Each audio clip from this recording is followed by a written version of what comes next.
Saan nga ba aabot ang 100 pesos challenge namin dito sa 7-Eleven? Diba, social dito sa 7-Eleven dahil may tagabukas na nga ng pinto. Meron na naman nga kaming naisip na challenge dahil napakainit nga ng panahon ngayon. At dito nga namin yun gagawin sa 7-Eleven. Nauna na nga namin tiningnan kung meron ba ditong available na ice cream. Dahil gabi na nga kaya malabo na talagang meron pang ice cream. Pero nagbabaka sakali pa rin nga kami. Pero wala talaga kaya naman naisipan na lang namin na umalis. Pero nagbago nga yung hunahunan namin kaya nagbalik na lang din kami. Ibang challenge na lang yung gagawin namin at kung saan nga aabot ito 100 pesos namin dito at kung may mabibili pa ba at kung mabubusog ba kami dito sa 100 pesos. Tawang-tawa nga ako dito dahil ngayon ko lang talaga napansin to.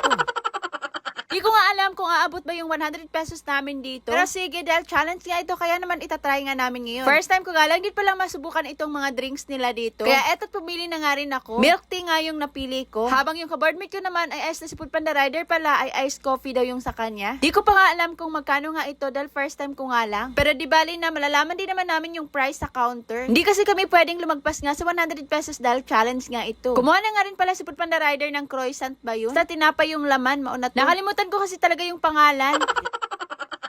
Nauna ko na ngang pinapunch yung dalawang drinks. Yung milk tea nga pala ay nagkakahalagang 45 pesos. Tapos yung iced coffee naman ay 35 pesos. Dahil 100 pesos nga yung pera namin, kaya meron pa kaming 20. At dahil meron pa nga kaming 20, kaya tinanong na rin namin kung magkano nga yung tinapay. At yung tinapay nga ay nagkakahalagang 13 pesos, kaya aabot pa nga yung 100 pesos namin. Bali, 93 pesos nga lahat ng nagastos namin. O diba, meron na kaming milk tea, meron na kaming iced coffee, tapos meron pang croissant. 93 pesos nga lang lahat yun. Kaya yung 100 pesos namin ay meron pa ngang sukli 7 pesos. Diba, pagdating talaga sa pagtitipid, ang galing talaga namin ni Food Panda Rider. Naklaro ko na nga yung pangalan nitong tinapay at crostini nga yung pangalan niya. Excited na nga rin akong matikman ito dahil first time ko lang ditong matikman. Etong mga bata nga ay nanghingi nga sa amin kaya't ayan, binigay na rin namin sa kanila yung 7 pesos. Dinagdagan na nga lang din ni Food Panda Rider para maghati silang dalawa. Nakakaawa rin naman kasi sila tapos ang babait nga rin dahil marunong nga silang magpasalamat. Sobrang na-appreciate ko kasi talaga yung mga nanghihingi tapos marunong nga magpasalamat. Yung iba kasi nabigyan mo na nga magde-demand pa. Binigyan na nga rin ni Food Panda Rider tong ibang mga bata dito sa gilid. Sana naman kapag nakita nyo nga itong video na to na meron ngang nanghihingi sa amin ay sana wag naman kayong mag-judge. Dahil hindi naman natin alam kung ano ang dahilan kung bakit sila nanghihingi. Paniguradong meron nga silang malalim na dahilan at paniguradong nahihirapan sila kaya nagawa nila yung mga bagay na yun. Tao lang din naman tayo at nahihirapan din kaya dapat intindihin na lang din natin sila. Kung ayaw nyo silang bigyan edi wag. Hayaan nyo na lang sila sa ginagawa nila at wag nyo na lang i-report. Hanggat hindi naman sila nananakit ay okay lang yun. Iba-iba din kasi talaga tayo ng story sa buhay at yun na nga, pakaiwasan natin ang i-judge yung mga kapwa natin. Anyways, napahaba na nga yung sinabi ko, pagpasensyahan yun na. Nasarapan nga pala ako dun sa tinapay na kinain namin. Nabusog nga rin ako talaga kahit pinaghatian lang namin yun ni Food Panda Rider. Nandito nga pala kami ngayon sa Boulevard at ang ganda nga ng view dito. Pauwi na nga sana kami nang may makakilala pa nga sa amin kaya't ayan at magpapapicture nga daw sila kay Kaukay. Nakilala nga rin kami ng mga staff dito. Shoutout nga pala dito sa kanila at maraming salamat sa inyo. Pati na rin dito sa kanila, shoutout sa inyong lahat. Amara mga Kaukay, please like and